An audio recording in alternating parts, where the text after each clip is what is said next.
Kumar sir, அந்த TDM learning அதை பத்தி சொல்லுங்க சார். எப்படி சார் இருக்கு டிடிஎம் லேர்னிங்?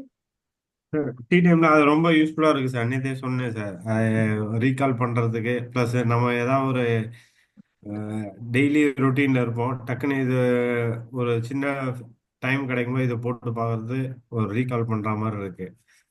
ஸோ என்னன்னா எப்பவுமே டச்லயே இருக்க மாதிரி ஒரு ஃபீல் ஆகுது. Okay, thank you very much sir.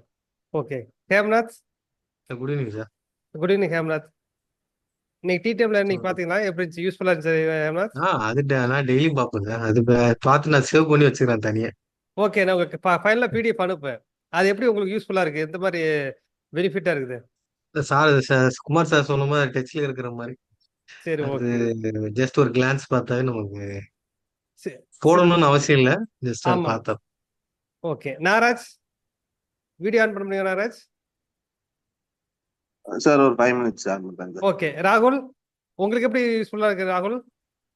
Sir உண்மையா நல்லா இருக்கு சார். அது நம்ம லைக் எப்படி சொல்றது, கான்செப்டா நம்ம வந்து இப்போ 2வது சாப்டர் படிக்கிறோம்னு வச்சுக்கோங்களேன். இப்போ ஃபர்ஸ்ட் சாப்டர் வந்து திடீர்னு மறந்துடும்.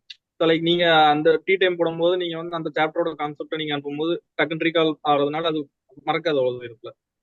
Okay, super. அதே போல ரெகனைஸ் பண்றது யூஸ்ஃபுல்லா இருக்கும் உங்களுக்கு. ஒருவேளை டீ டைம்ல பார்க்கும்போது கேப்ல வரும்போதாச்சும் ஜஸ்ட் அப்படிங்கிறது.